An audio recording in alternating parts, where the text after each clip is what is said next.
Il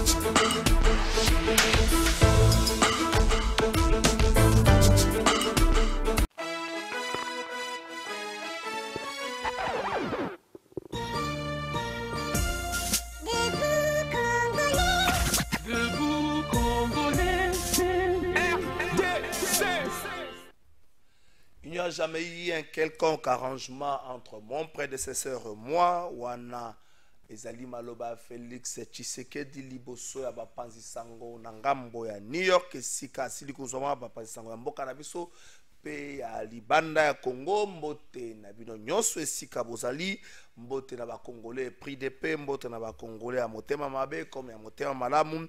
Mercredi 20 septembre 2023, Félix Tshisekedi alobi yango il n'y a jamais eu un quelconque arrangement entre ye na prédécesseur na ye pour te azwa pouvoir pe alobi bazali na problème te wana ngai te tata mokonzi ekolo bakisi ki aza komona bilan na ye satisfaisant, eza kopesa ye confiance pe force ya kobriguer un deuxième mandat. Bino peuple bomoni ndenge nini na bilan Félix Tshisekedi parce que ye moko alobi yango bilan na ye ezali satisfaisant et confiant. Bino bomoni yango ndenge nini tokovandela yango penza na émission na biso ya mokolo ya lelo oyo ba victime, l'organisation des victimes ya carnage ya Goma bazali kosenga ba poursuite judiciaire contre le général Constant Ndima oyo azalaki bongo gouverneur militaire na sima kobengisama na Kinshasa atiami na mopanzi moto mosusu nda avandi na ebonga wana mpona kosala mosala oyo Constant Ndima azali kosala kasi bato ebele babanzi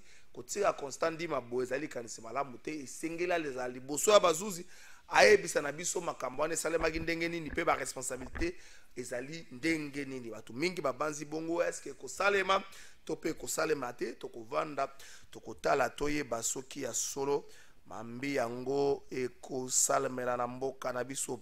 Cadre de concertation moko ezali kosalema na ngonga oyo na ngambo ya Palais du Peuple. Cadre de concertation ezali entre CENI ba parti politique pe ba regroupement. Est-ce que vous avez un risque ya glissement te ndenge tozo tambola na Congo na minute? Est-ce qu'il n'y a pas un risque de glissement? Est-ce que ekozala lié na ba contrainte oyo seni evokaka ou encore ce qui glissement yali ekozala souhait ya bato bazo kamba biso? Ce qui glissement salami mokola lelo to tiango soki salami plutôt na 2023 to sala élection te glissement to tiango na ngambo nini ekozala ba contrainte to kozala souhait ya baye bazo kamba biso? Soki ezali souhait ya baye bazo kamba biso, avantage na bango ezali nini na koluka glissement? Désavantage ya opposition ezali nini so glissement salami? Désavantage ya baye bazo kamba ezali nini? Désavantage ya opposition ezali nini? Ezali mayeto kovandela mwa muke na émission na biso ya mokolo ya lelo session de septembre na ngambo ya parlement, session moko budgétaire, session ordinaire. Elle est presque la toute dernière session ordinaire. Il y a premier quinquennat Félix Tshisekedi. Est-ce qu'il y a des choses où le peuple a zalaki kozela pour être basalelaye basalité? Est-ce qu'il y a des choses où bongaki basalelaye na ba député? Est-ce qu'il y a na mibeko où bongaki basalelaye na ba député basalité?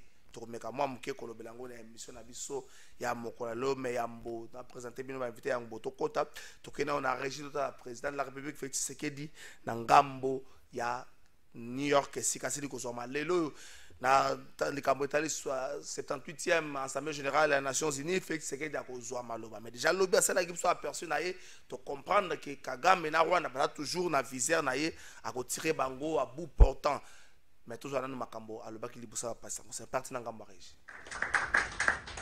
Le Rwanda a fait du génocide malheureux qu'il a connu une occasion pour essayer de conquérir toute la région avec des ambitions hégémoniques de la part de son leader qui a écrasé tout sur son passage dans l'unique but de piller les ressources des pays comme la République démocratique du Congo.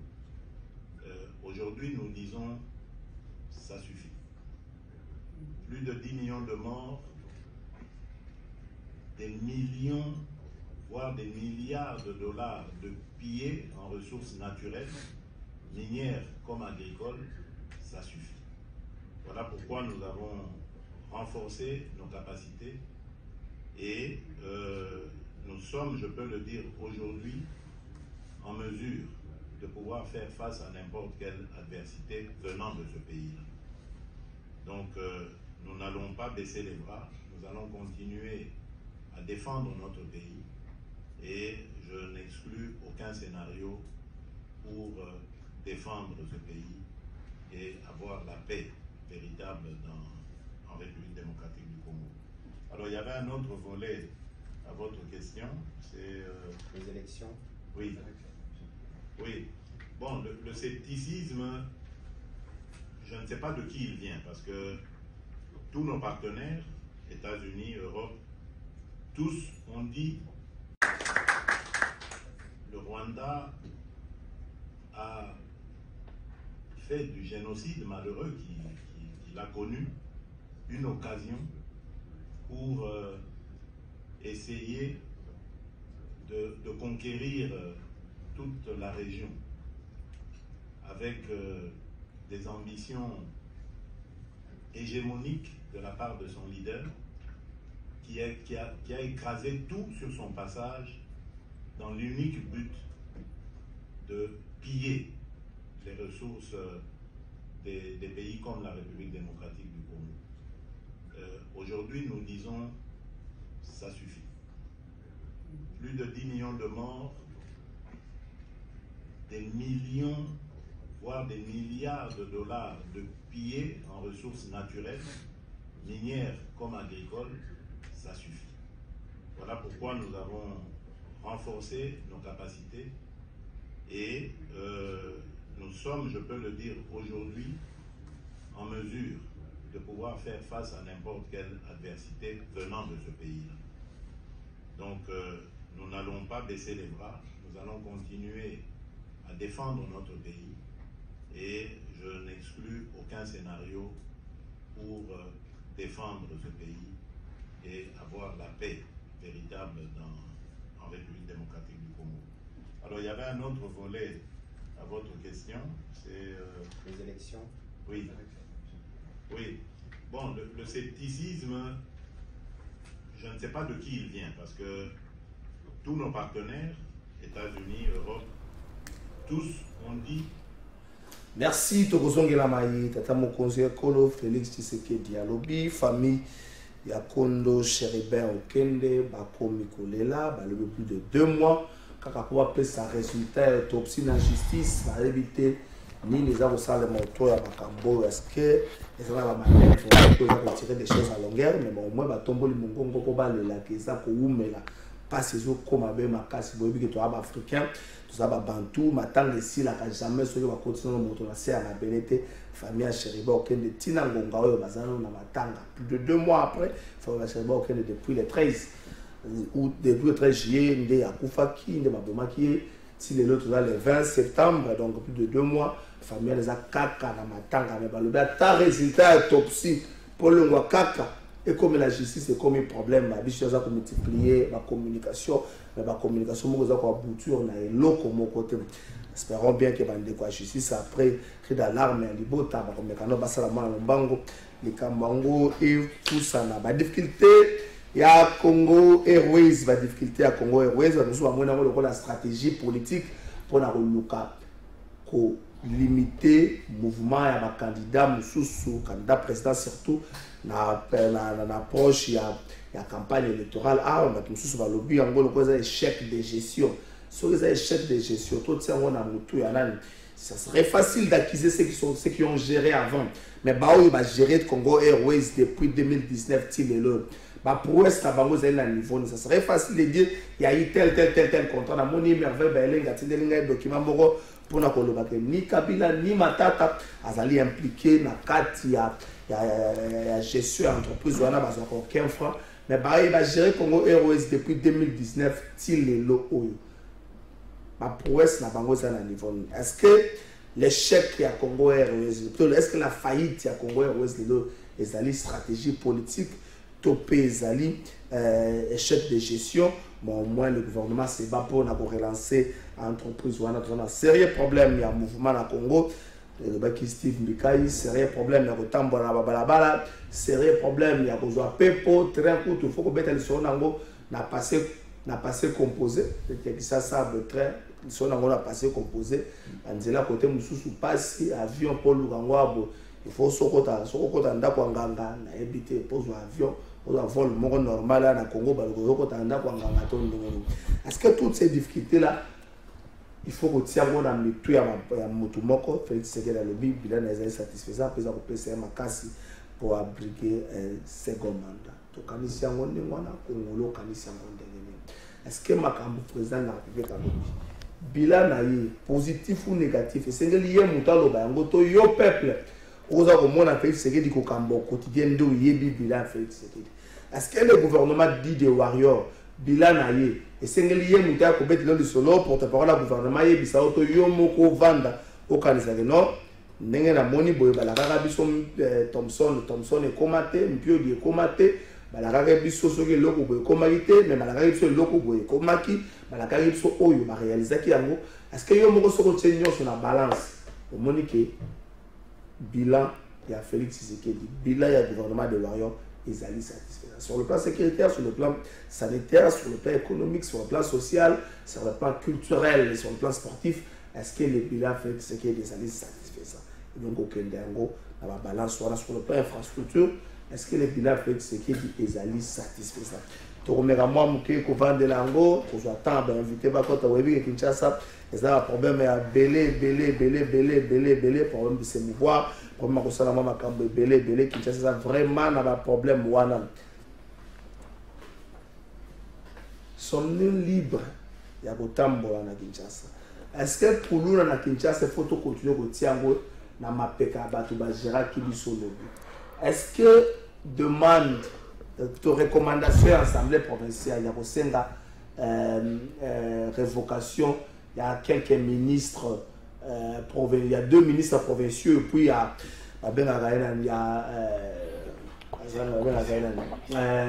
commissaire spécial, déjà il faut retourner à Bango, il y a un départ commissaire spécial, parce que le nombre de ministres du gouvernement provincial est ébani. Si va comme à départ commissaire spécial ça un mandat mandat na si va comme kuna bango moko validé est-ce que c'est un départ il y a bande koana ils allaient pour résoudre le problème il y a Kinshasa ils allaient pour koluka pour frapper godem pays quoi affaiblir est-ce que vous avez un cadre ya longola bakina un peu dans ma difficulté.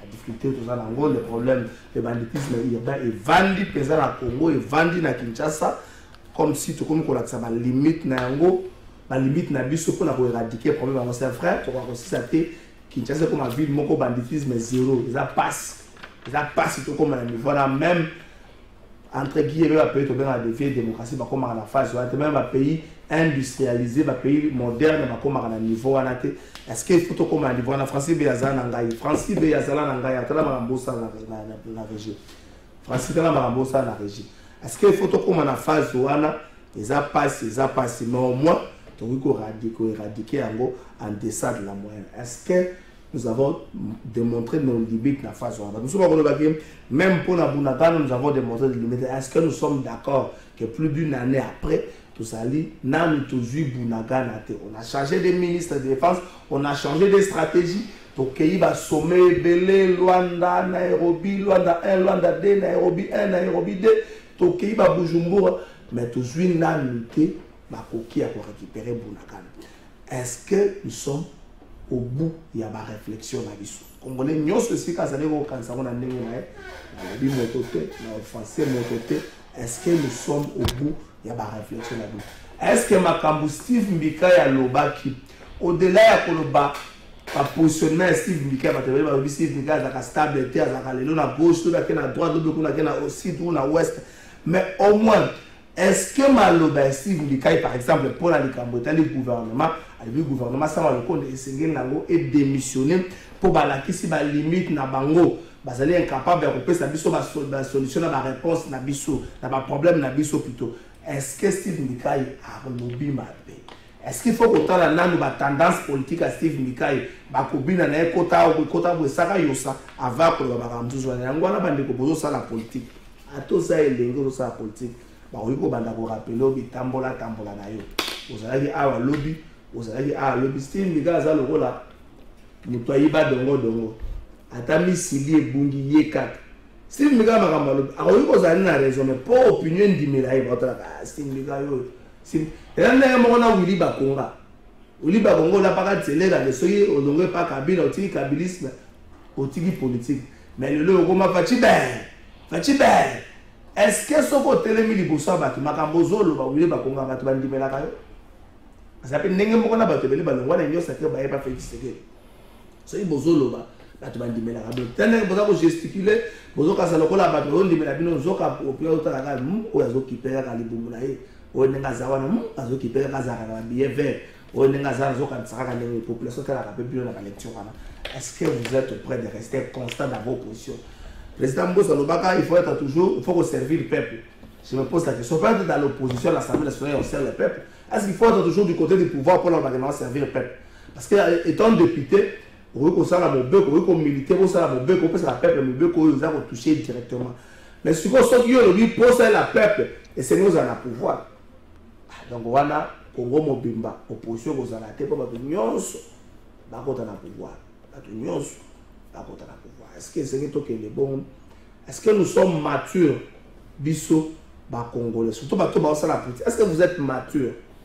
Parce que le peuple vous a débat ma casse pour peuple maturité peuple congolais les aïeux entre 2023 et 2020 entre 2023 et 2019 na 400 peuple bazali ko mona na mature mais ce que tali au tali peuple tant que comme quand makambo ya dépôt candidature au moment la peuple zo ko accompagner nous allons déposer candidature pour vous accompagner pour ça na au moment ba batanda ye belé oh ye nzamba pour la gena elonga nani ayebisa kinani au moment mutaleki député zo que les joueurs à rentrer parlementaire ba bazwa ba kombi bozo yemba nini. Je me rappelle encore Mukola Liboso assemblée provinciale à Kinshasa lolenge batu bazela kuna na méthode batu na ba kozonga batu na bango makamni basale Kinshasa Kinshasa na ba explication to chaka ba flair o to sala boye o to sala boye est-ce que ba ko zonga sur batu na Kinshasa avant que troisième invité kota les deux invités basale na biso na plateau Kinshasa na ba réalité belé ba difficulté ba transfert ba difficulté ko se mouvoir on a cette gouvernance il faut les laisser passer priorité pour ça mais problème c'est quoi les gars on les laisser passer priorité on comprend on pas si on a des véritable client on comprend pas si on a Kinshasa ceux qui ont 20 ceux qui ont 10 écoles au moins 8 écoles bana bakota sur na 7h30 surtout comme on le bana veille ceux qui ont 10 écoles au moins 8 écoles bana bakota sur na 7h30 na disons comme on a des élèves 8h20 élèves basana ntila azana la explication na hier musa ko so na longa inda ku 6h na kota ki na bus moko metala embouteillage ça na mbongo juste mona ki la dela so ki moto mbongo na ko sala nini o mona batu mo ba vendre ba expliquer so ndenge mbango bazo sala ndenge bango makambo za bien te makambo za malamu te po yo kanisi to makambo za mabe te po yo kanisi peuple ndako yebisa ben excuse facile le rôle aux contre les chefs de l'état aux aïeux on a excuse facile on a ministre baté wana to wana mon ministre moko azo sabato moi j'ai fait 36 ans à l'IDPS je suis un vrai combattant mais c'est le ministre baton je sabato bata parti na ota bazali ba fonctionnaire à l'état ba ko réclamer le moko pesa bango ba élément de réponse oh bazo ça bango que je suis combattant dans le ministère des salariés combattant ministre ya nini petite et moyenne entreprise, je crois que j'ai pas de nom. Mais c'est le combattant dans le ministère de la raté. Même rappel, on est en place dans le côté. Ministre, vous avez battu. Non, la phase de la réponse, la souka, on a une explication scientifique par rapport à la problème dans Bango. Mais cette incise-là, on a un combattant, dans la transition, et ça ne s'y a ce qu'on ministre. Voilà des étiquettes, on a bombé, on a retrouvé la partie au lobby. Mais on va dire que moi je suis combattant. Ça ne sert à rien à Mboka. Ils ont même un développement, mon côté, le fait d'être combattant hier ou aujourd'hui. Ils ont changé le comme des personnes n'ont besoin de ça. Nous tout le monde peut être la poste rappelée. Maintenant, je juge dans mon sala. Quand on a combattu ça, ils ont gracité. Être combattant, ils ont gracité. Donc, on a parlé, ils ont gracité. On a perdu, on a incidé, ils ont gracité. Moi j'ai fait longtemps Pembe na Kabila et Salini. J'ai fait Pembe na Fayoulou et Salini. peuple a gagné pour ça il faut longtemps mais oh moi j'étais avec les vieilles et salinini peuple a gagné nango pour ça les aga ba titre wana na Congo de to bibenga mo makambo belé pour na to sali boy to bibenga mo makambo belé to umeli na bakozala pemenya batu to umeli mais les Congo après ça on va inviter par exemple le plateau le temps que troisième invité à Kotaka maître Jonathan Ngwele na pesio beauté bonio boni santé boni Congo selon lecture. Mbote mwana mboka kalafai mbote pe na ba congolais nyonso ba zuli bakuto pe ndingisa ko la biso lelo et sengoza motema koza liboso bilobele ya plateau de vérité lelo na itando inene ya web télévision na pesi pe mbote na débatteur na ngai au première présentation ils pas na yo na pesi mbote na ba kulutu banso pe pe ndeko na ngai nyonso ba se retrouver na ngonga ina bisika ya pasi na moni ba baza na prison centrale ya Makala ba baza na prison militaire Ndolo na Kabolina bango pasi ya bango lelo pambate et tout le monde a pour que tant état de droit solo à Koya non seulement vous en avez droit à procès à Malonga vous avez peine à droit vous en avez conditions à Malonga à détention ce qui vaut mieux retrouver na moko ya ba oyo mobeko pekisi matondo mingi pe makasi mingi na mwana mboka Jama Kabunda ou lelo mona ina solo était lisumu ya ye eza po aboye ko za la complice ya mabe matondo mingi pe sus na kulutu milinganyo Barnabé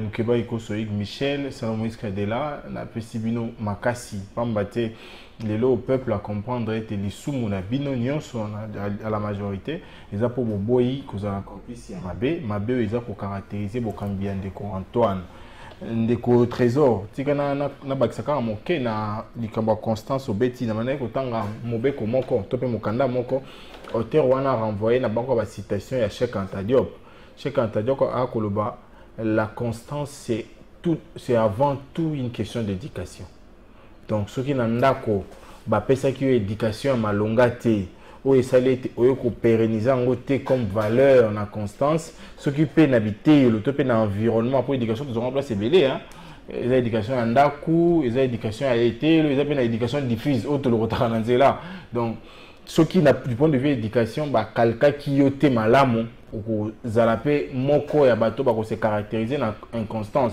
ayeko préciser le bi na sphère politique Motoko la constant mais en changeant simplement des couleurs politiques. Alors par couleur politique, lui il voit les partis et non l'idéologie. Donc Motoko Longwa, na parti socialiste, parti ils ont la vision à la socialiste X par exemple, à qui au côté na parti ils ont la vision à la socialiste kaka mais Y. À quoi Longwa socialiste était beau se retrouver républicain. Wanande aussi batté parce que lorsqu'on accepte un combat lorsqu'on accepte d'appartenir à une vision, dans une idéologie, mon corps. Il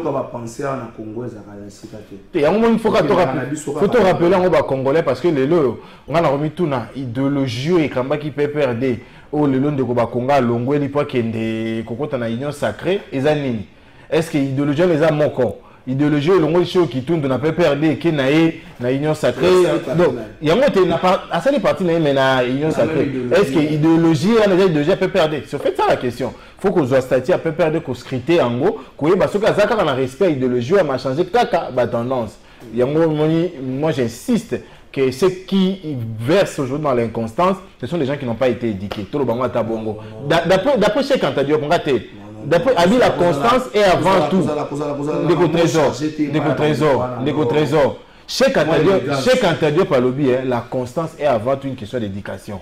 Si comme moto a brillé dans l'inconstance au Lobani. Oh, mais après c'est l'exemple na yango. Après c'est l'exemple na yango. Maintenant parce que l'éducation na bango mais Cheikh Anta Diop pas na développer la. Bare na bango na zanga comme sango ya mokili ngo. Zaka lokwa mutu mo ya biso. Oh non, on va loba. Zaka neba ndimisa biso na kilasi ke no de koka o de kutala na mshiri flefu. Tout ce que bizama ngamba le kuta. Mais tout le monde dit mango est-ce que des koka o kona bakongo na bisa bakongo de koka de kutala na mshiri flefu. Mais moi na bakongo pas otanga ngo. On va laisser toujours que dans un exemple moi moto a bien éduqué. Ayebi kingai na vie na ngai na ndimi na bundela peuple. Na kolongwa na combat ya peuple na koma combat batundeni. Donc toi on a des cas moqués. L'éducation les cigares on a tous les. Ils ont chaque radio par le la constance c'est avant une question d'éducation. Azali bilobe na pesa exemple on a monsieur de faire. On a chaque radio peut on a pesa. On a bilobe na bango nyonso commun wana. Mais ce que yo boya par exemple arriver à panafricanisme en Afrique au boya ngo. Zela. Moni siko. Ndeko les mi banga na pesi yo pe mbote. Ala père pe na bino za la gaga. Biloko a musée wana.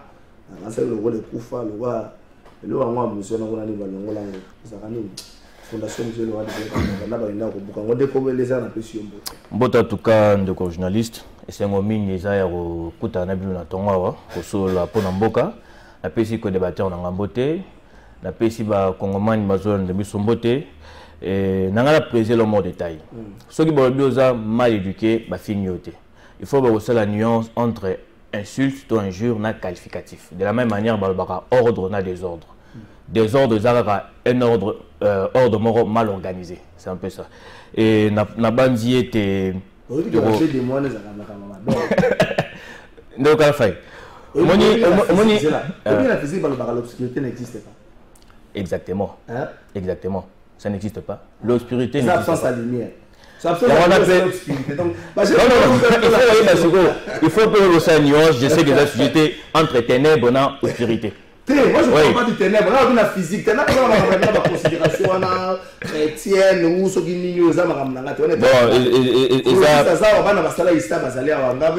la physique. La physique l'obscurité n'existe pas. Exactement. Ce sont des mots absence de lumière, mais ils existent à côté. Donc il faut faire très attention de laisser dans la des mots. Parce que les a constaté depuis Boye il y a régime Oyo, le Congo est tombé encore beaucoup plus bas. Le Congo aujourd'hui, tous les ministres, les millionnaires, les députés, les semi-millionnaires, les sénateurs n'en parlent même pas, les DG, les entreprises n'en parlent même pas, mais Mokéza incapable de mobiliser seulement 33 millions pour relever le Congo Airways au Kabila Tikaka, dans 4 avions. Et ça, moi, passe. Mais ce qui. Bien sûr. Bien sûr, tu as 4 avions. Bien sûr, tu as 4 avions. Non, non. Tokende Malembe. Combien d'appareils il y a Congo Airways? Donc à la fin, aux hommes pensent que Malam Kende ko mener une investigation na o sont barandé 4. Mais aux ça les avez combien? Aux hommes pensent que Malam Kende ça une investigation na 2019 ce Tigara Congo Airways debout sur ses pieds. En 2019. Avec combien de Tigara Congo Airways debout sur ses pieds. Avec 4 avions. 4 avions. Oh, Toke Malembe. Toke Malembe. Toke Malembe. Il faut pas que ça au Congomani. Oh. Poser la question aux sous-question. Est-ce que 4 avions au salle? Non, non. Il faut que il y a un domaine beaucoup plus technique. En vieux, c'est un entretien. Il faut regarder bon. Mais Tigara Congo Airways debout sur ses pieds. Parce que c'est ça que le lot, société congolaise est beaucoup plus endetté. Et puis, le gouvernement a mobilisé que 33 millions pour la société qui est à côté. Et on les a pas si mis. Et tout le monde a velléité, belé, ça, l'union sacrée. Plus de 15 millions de dollars pour mobiliser le stade des martyrs pour sortir de l'union sacrée. Mais un contrôleur budgétaire, un député, Daniel Safou. Je n'invente absolument rien. Et c'est ce qui fait mal. Tout le monde copé ça va député Hyundai Palisade un mot comme sur la Chine un contrôleur budgétaire dans un PC tracteur pour n'a qu'une de ça la bilanga. Vous avez un mot sur qui ça? Donc j'ai également une petite introduction et je pense que tu le savais moi madame. Merci beaucoup Ndeko Eliezer Rose la montagne sacré à Kota et puis à Kota de moi en fait sous les j'étais comme un grand état Toto Mekamwa Mouké, de Jonathan Ngolé, à tout ce qui est le problème du Congo Airways, et stratégie politique pour bloquer la bande comme sous mouvement, surtout dans la période de la campagne électorale. C'est un gros autour de la Congo Airways, le coût, il y a billet, ah, on a 4 nations qui posent les métiers, privé, ça va venir dans le mais la compagnie nationale, et c'est là qui qui ne pas dans la bande $1 ceux qui n'ont plus de 100 et quelques, ceux qui ont des fois se déplacer dans le bateau, ça lui permet quand même de faire une stratégie politique pour empêcher de se mouvoir pendant la période électorale. Ndeko Trésor, merci pour la moto na yé. Pas si nanga eza été. bokambi nyonso ezoya na Congo Kisasa mboka ya ngai Congo RDC. Objectif na bango eza ko préserver te ba oyo bakuti mais ko bebisani yango. Débat au moins échange moke bosai nande ko Eliezer akoyeba combien d'avions ezalaki nga okata débat na mukuse.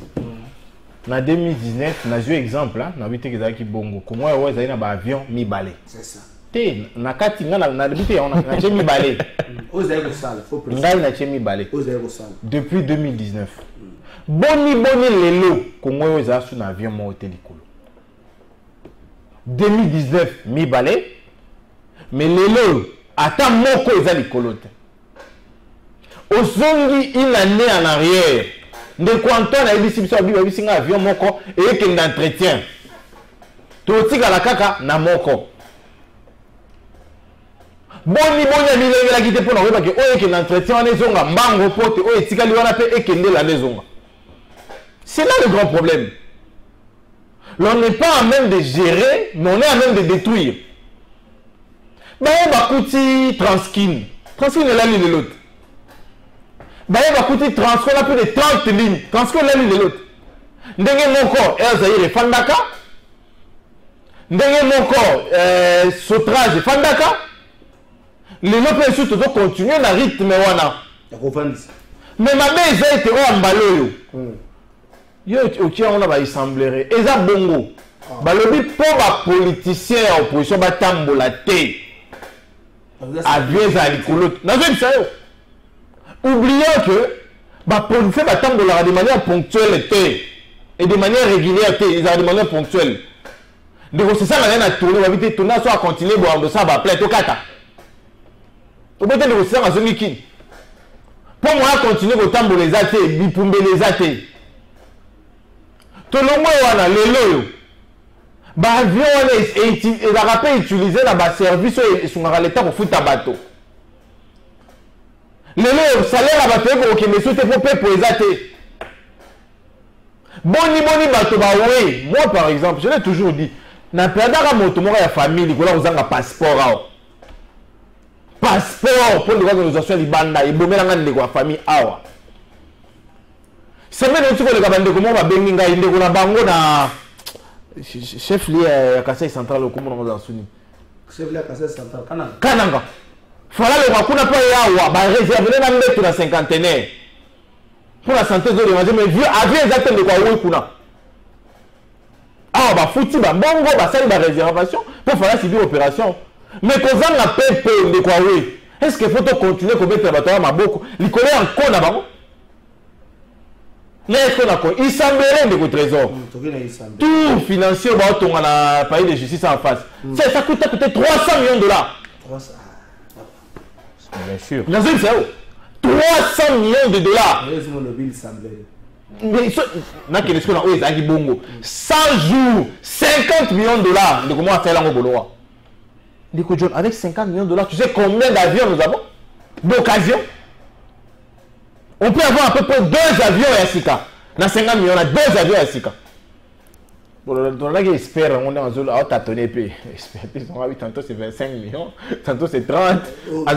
C'est 50 millions. Donc, toujours à 50 millions, on a 2 avions à Sika. Bien que Balobi Bolingi Mboka Ngote. Bien que Balobi était Bolingi Mboka pour la Mboka Yango. Mais bon, on a qui va basique. Il y a un déco qui va voter en 2023, en décembre. Bon, quand il s'arrame.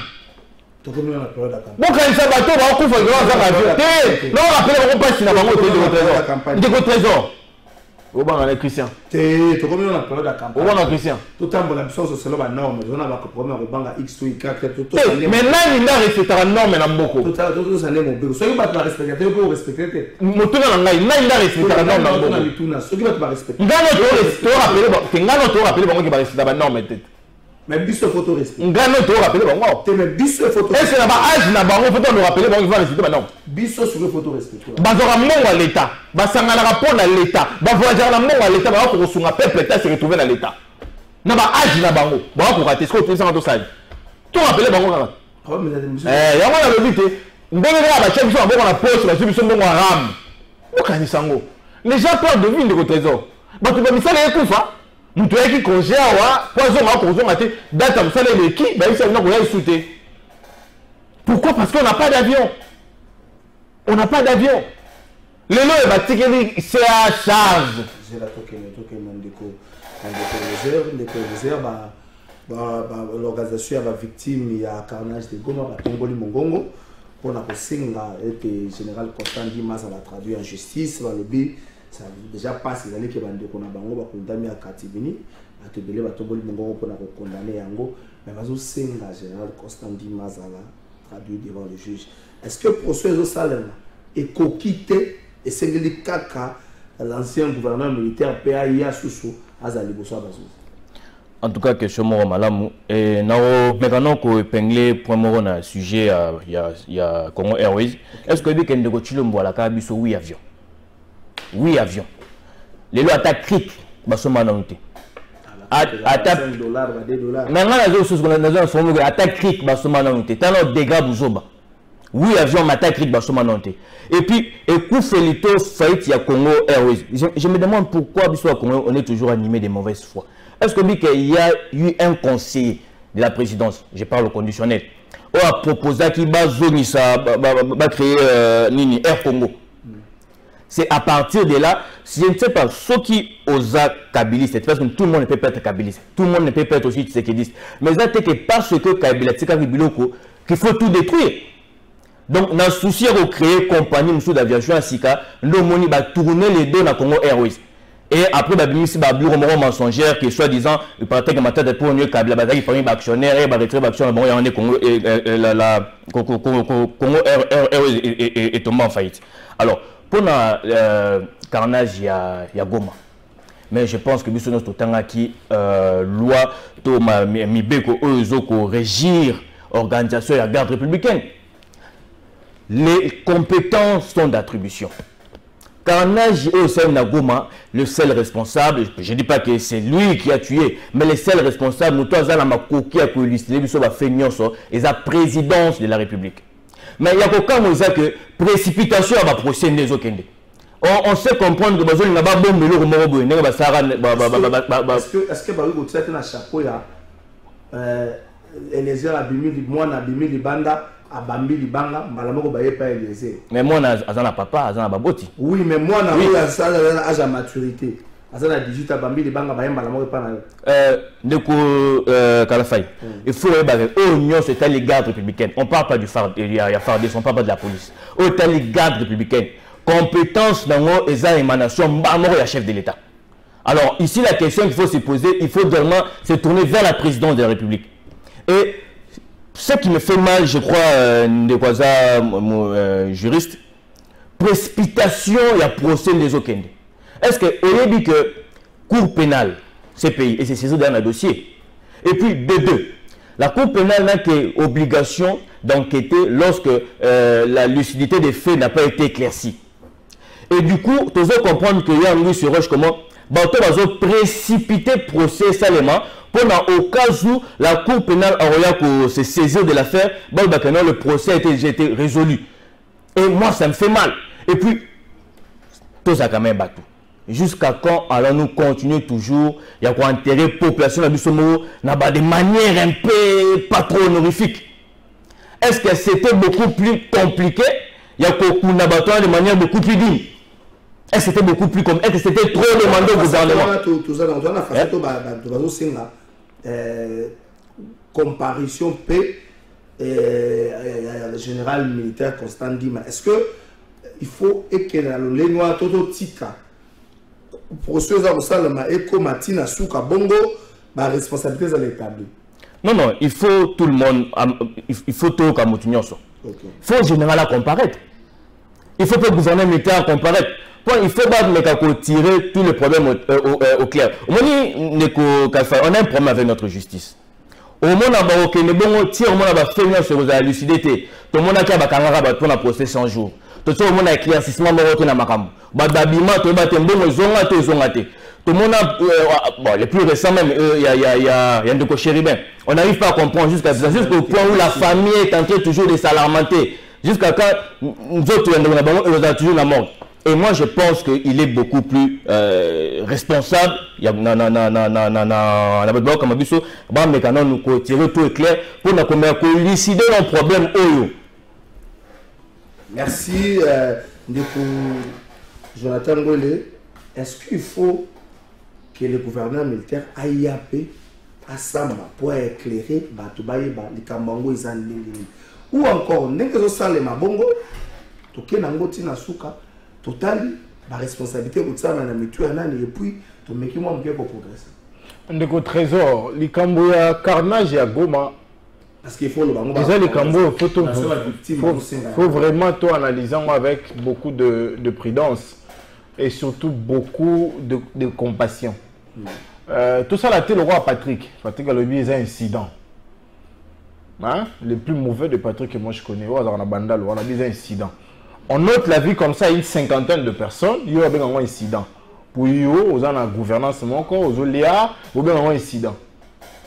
Déco trésor, on enterre comme ça plus de 38 personnes, mais la personne droite dans la famille va identifier le corps.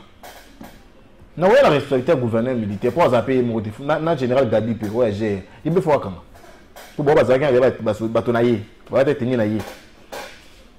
enterre plus de 38 personnes, mon côté identifié par les familles. On a quand même la merci, hein? Parce que dans on a quand même laissé les familles identifiées. Ben exposer bango, au moins il reçoit corps bâti photo. Pourquoi? Parce que les corps ont été identifiés. Les autres vont assister à un procès, mon corps public est couvert. Un public est couvert. Procès on est dans la TVT. Alors que si on est dans la TV, de basala ya bakabaka na masana yawa. Tout le monde est dans la réalité belé. Ministère public faut y ça na juste na autopsie par exemple 20 corps. Ba on tout va confier la massage. Dans 20 corps il s'agit de X Y Z. Si le ministère public on a présenté ba corps nini, on va faire identifier. Parce qu'il y a des familles aussi, qui ont la vie de recherche. Donc, il y a quelqu'un qui est à l'église, est-ce qu'il faut considérer la mort malamment pour être identifié? Ne vous cassez pas le bien, moi. Sur plus de 100 morts, ma vidéo est tout virale. On enterre que 38. Alors que le gouvernement va communiquer qu'il y a 52 morts. Où se trouveraient les 12? Les 14. Où se trouveraient les 14 corps? Pourquoi on n'a pas laissé les familles identifier les leurs? Est-ce que c'est pour tordre la vérité? Ou c'est par besoin de couvrir la vraie version de fait? Deuxième élément. Est-ce qu'aujourd'hui, tout quoi on va reprocher les mots sur le Ramalonga? N'indimité. Pourquoi? Parce que donner d'ordre déjà à Zate. Nous trésor. Non, pour cet exemple. Balobi, ville wana et la mer. Donc, on va mettre dans la gomme, il faut mettre la gomme à Salini, à Yéba. Mais même la gomme ensemble. Et les mains à Liboso. On s'est retrouvé qu'on a tout à l'État, Kamaz, nous tout à l'État. On va s'en avoir à corps. N'a pas à l'État. Article 10, il y a des ordonnances plutôt, il y a 13 février 2014. Et c'est clair. Du point de vue des opérations, bon, on dépend d'un ami. L'institution est un beau. Il y a un commandant dans la jeune balé. Si on se dit que l'élément na bango, se retrouver sans contrôle na bango, c'est que bango ne va pas faire na bango. Donc, général Gabi, Gabi, na ba jeune il faut pas samba. La police est kolaka, combattre la bataille na biloko na bango. Armée de services spécialisés pour la roboma pour battre le territoire. Donc, les gens considèrent que les gens qui ont mis sur la coupe, ils ont considéré comme ennemi. La famille victime de comparaison voilà. Gouverneur faut comparaître pour la ligne. À ça, les communiquer. Alors, ils ont balayé sauté. Donc, on sous-entend qu'il y a déjà phénomène. Voilà. À quel moment c'est qu'on va remarcher pour la départ à mon discours? Il y a un objet à marche. Pour la qui va mesurer OET 1, il y a beaucoup de bango. Quand on a sur l'itinéraire de bango. 2. Il y a un bango en face qui n'a pas marche. Donc, ceux qui gouvernent avec une précaution, on a été d'office a commis complice. Le col a responsable de la GR, le col a maire à Goma. Il y aura le bon que les 3 personnes là ne seront pas devant le juge. On ne connaîtra pas la vraie version des faits. Les gouverneurs militaires, les maires de la ville de Goma, et puis les responsables de la GR. Merci. Prisonnier en liberté. Merci, merci. Pour vous collaborer, merci beaucoup. Saline de votre trésor pour pouvoir y a union sacrée boka moatepo maïba lobaka na triomphal izolanda bango malamba lobaka na triomphal. Du coup, bana lobazo comme maïba lobaka na triomphal. Bolim juste bongela zate mais ba message uta côté kuna na zango côté ya te microphone ça sunga biso. Bonjour de kala fay pona passeport prix à billet d'avion en tout cas. Bayoka sonité to préparer ba prix ya kalake ya lelo na komi na kobanga kokende maternité gratuite po soki biloko précipité ezaboye bongo oyo ofele mbadi ndeko Rachel Chilumba.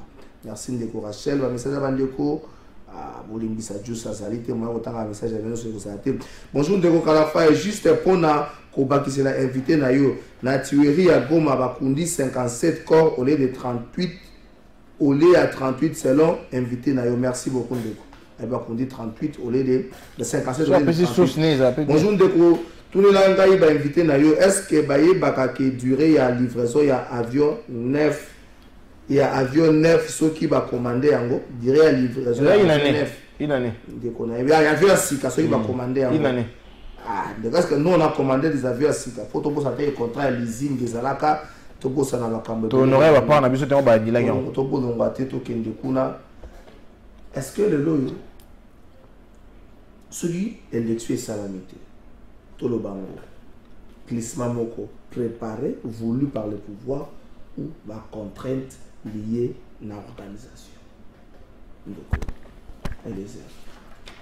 D'abord il faut que moi namboka Jean-Marc Kaboun abimisaki ba vérité nyos et ça écoute obligé à arrestation na parce que boya qui comprendre pas na ba gestion mususu yande kochilombo mais moi namboka Jean-Marc Kaboun abaki que Félix Tshisekedi préparer déjà un glissement pour 2 ans, c'est pas moi qui l'ai dit.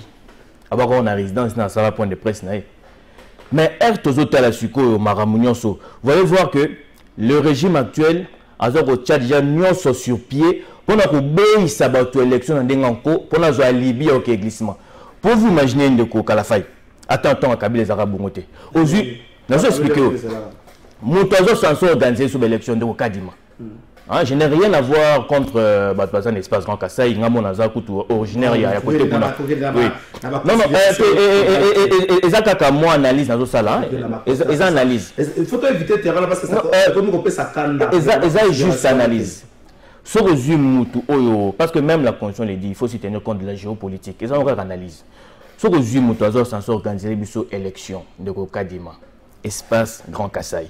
Ce que le rôle à moto place censé décaisser Mbongo, ministre des Finances, Espace Grand Kassai. Ce que tu la banque, moto a quitté ce ministre Espace Grand Kassai. Ce que tu la moto a censé organiser sécurisation, toute sécurité et élection sur l'étendue du territoire national, ministre intérieur, Espace Grand Kassai. Tu la ministre, est-ce que vraiment tous à la table toute élection dans le modèle?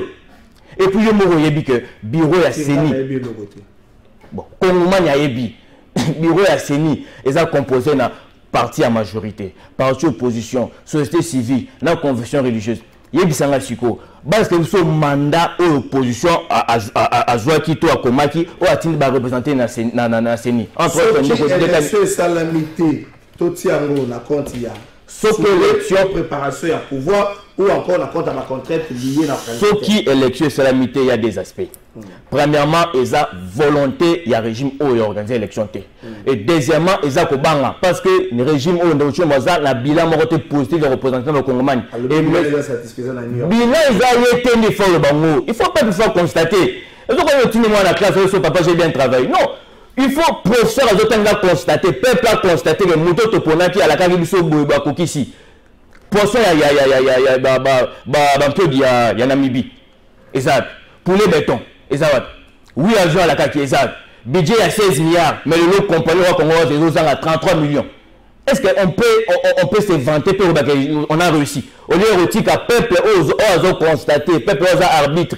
Et moi, je pense que M. Tshisekedi, pour préserver à ta moi dignité de mon âme, il faudrait démissionner. Parce que c'est malheureux.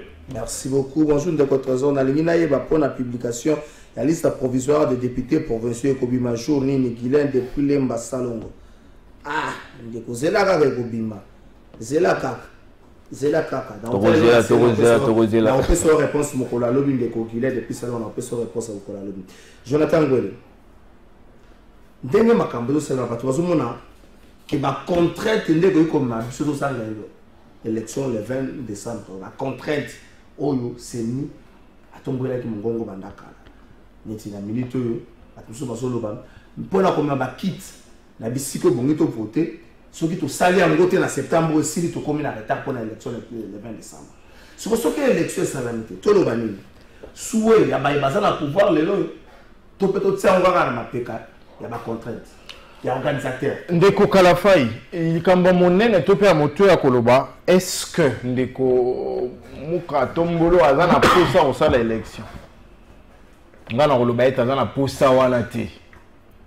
Pourquoi? Parce que ba fait au nyonso to déplorer awa eza corollaire ya kotalisa eta za prêté likambo ya babenga oni séquestration ya processus par bandeko na biso ndeko les autres soulevant et ça mobile no ala de trop pe sanga ko tana disloqué na côté équilibre géopolitique. Il a fait ça à dessein. Bien que ça va faire moko promouvoir tribalisme, mais il a fait ça à dessein dans la kin nanko. Deuxième fait, les noms de représentants de Loba Mokambi, to pe Mosali ba pour ma ponomie. Aïe c'est un problème il y a mon solo. C'est lui dans la cadre de conservation de la pays du peuple. Nous partis qui était. Ok. Le trésor. Dans la cadre de conservation. Tobe tamasolo ya malonga. Tobe tamasolo ya malonga. Ba théâtre mike faut tirer mon basala yango. Faut cadre de conservation ben la théâtre. C'est de la blague. Continuez mon candidat. Motuna ya malonga otuna bango pourquoi il est là? Toi qui n'a plus de 10 jours, il y a proclamation à la liste des députés à province de Bimate. 10 jours. Pourquoi ils ne sont pas en mesure de donner la liste définitive des provinciaux? Pourquoi ils ne sont pas en mesure? Parce que depuis cette liste, ils font la brèche dans la contentieux. On peut que je attends. Pourquoi il ne le fait pas? Deuxième élément, Nazoya. Le contrat va m'attirer. Est-ce que ça va m'attirer tout mon sous?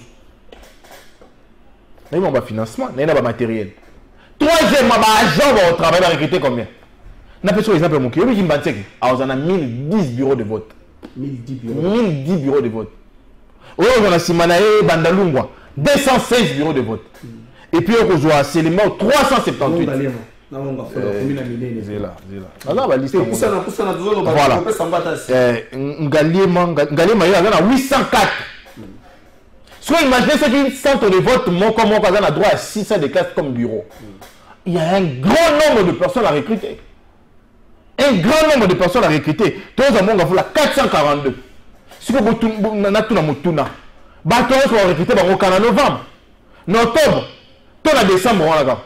Parce que vous recrutez conformément à tout ça, ça s'appelle organisation. Et le régime actuel, le régime actuel n'est pas organisé. Et il est fait à dessein, il refuse de s'organiser à dessein pour être bénéficiaire du ou de plusieurs années de glissement. Même si tu as comment la vie sur les lots, tu es déterminé pour aller aux élections. En tant que vous subissez de pression, de pression, vous avez possible de travailler déjà la candidature. Et là, vous avez besoin de éviter. Je sais qu'il y a une commission qui a été mise en place pour travailler provincial, aussi ça qui est national, aussi si mais aussi bien et là, vous aussi bien éviter. Mais la revendication n'a pas jusque-là, est juste satisfaction. La revendication n'a pas notamment, il y a audit affiché électoral, sur l'audit réforme affiché électoral, est juste satisfaction. Le trésor. Est-ce que la cause n'y a pas de raté. Et tant que vous avez solo pensé, mais on cause raté. Mais vous travaillez pour Nazoya. Au moins, il est là. N'a limité. Gérard avait un single principe en raté. Nous sommes sérieux. Bah non, c'était là. Babi a épé, soit Zalaga n'est au père de siège. N'a pas de c'est on va chanter dans Zalaté. Nous sommes sérieux. Donc, essayons, on a vraiment dans Zalaté. Mais il y a pas de le roman. Au moins, l'élection de décembre. Attention, il y a une mission de Zalaté. De trésor. Peuple congolais faut discipliner, il dépêche la baladie. Merci. Yo, j'imagine que le roi Moukou a télé, mais puis tirer la lévi. Merci de vous. Moukou a levé depuis la nuit porte conseil depuis samedi. De trésor, ba Congolais, ba sangisi mbongo na bango ya pasi. Zela. Ba pesi.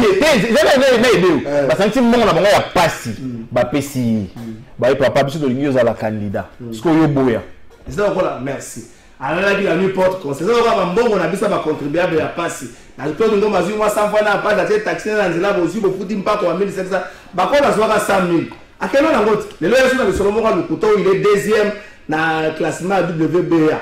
Celui qui joue ça le parce que je ça aussi. Bakol n'est pas deuxième, il est quatrième. Ça un amoureux à boxe dans dengue à monter. Bakol tu as menti. Vous êtes deuxième, vous êtes quatrième dans le classement WBA. Celui qui joue le pour le majeur ça va triper. Non, bah voilà bah il est la tribunal. Au Kossi vous êtes quatrième, vous êtes deuxième, tu es quatrième. Classement même il y a le avant la bande, vous êtes quatrième. Il faut que nous combat sérieux de arrête de faire accompagner tout le monde au sein la mise au début de camarade. C'est sérieux. Merci. Yuri a ça vous allez dans stade là stade de matin tous les moi personnellement vraiment amoureux à boxe.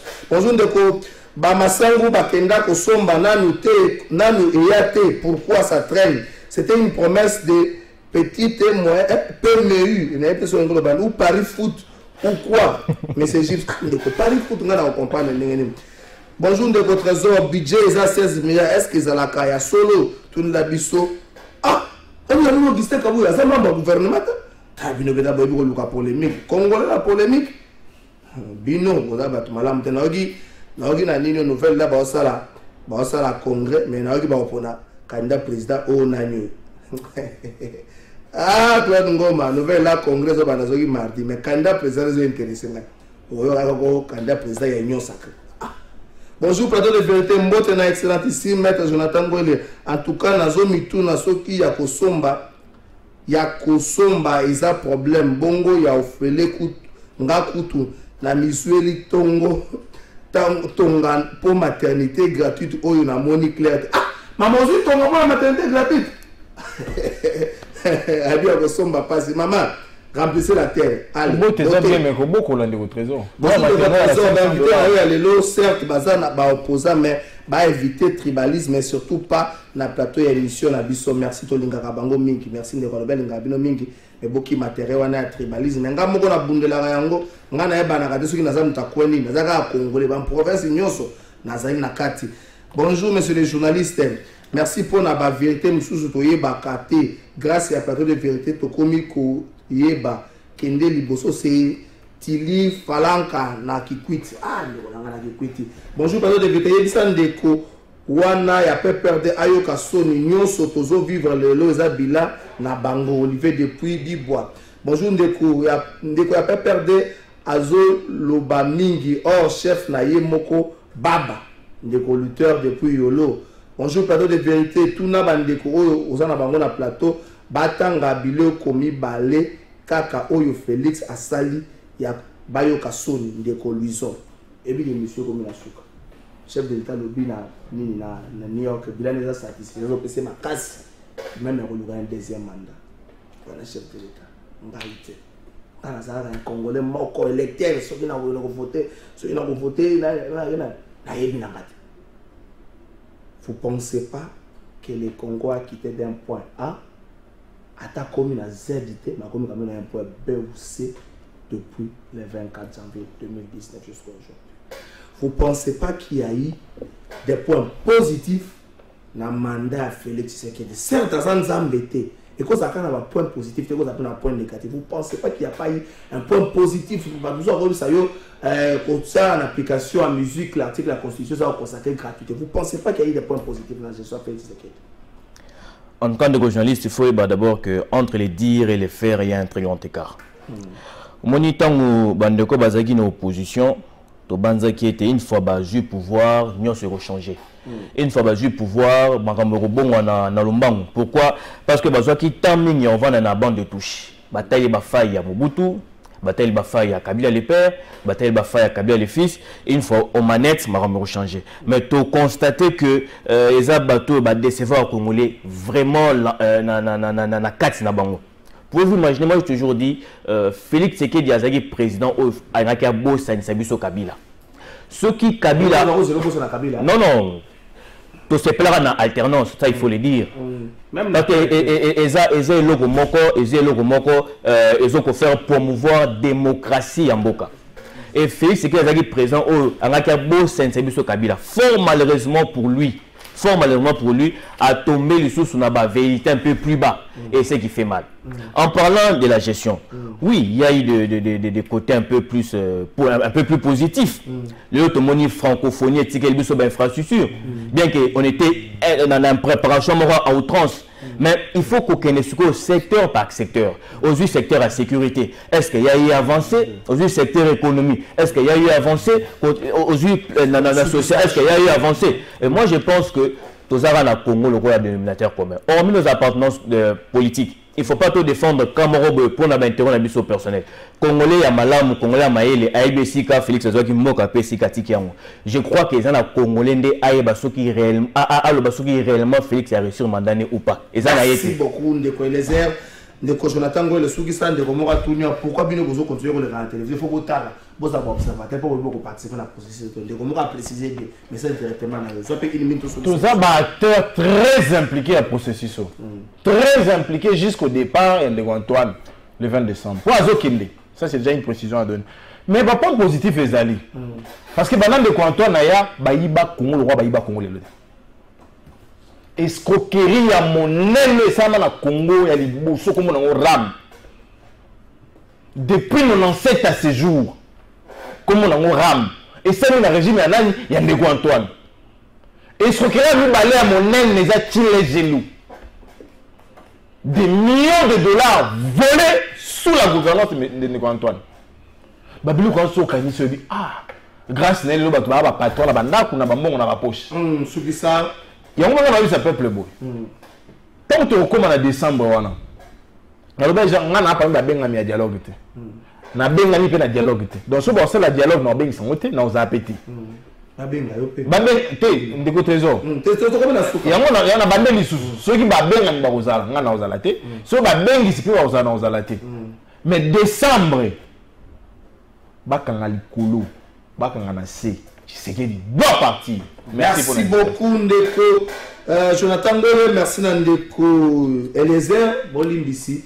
Ndeko Union Sacré Mwengaza na biso à connaître un petit souci moi. Et à qui il faut le bien qui moi na beli santé à moi to kotiango na kata makamwa te. Ndeko na nga monga fula tuni soki na monga fule kozala combien de bureaux de vote? Monga fule kozala 442 bureaux de vote. 442 bureaux de vote. Donc monga fule kozala 442 ba commune kozala ngo mwa mingi ezali Ngalema ezali Kimbatseke ndaleki donc c'est vous na côté à la prof dit 1010 centre est-ce que vous au cas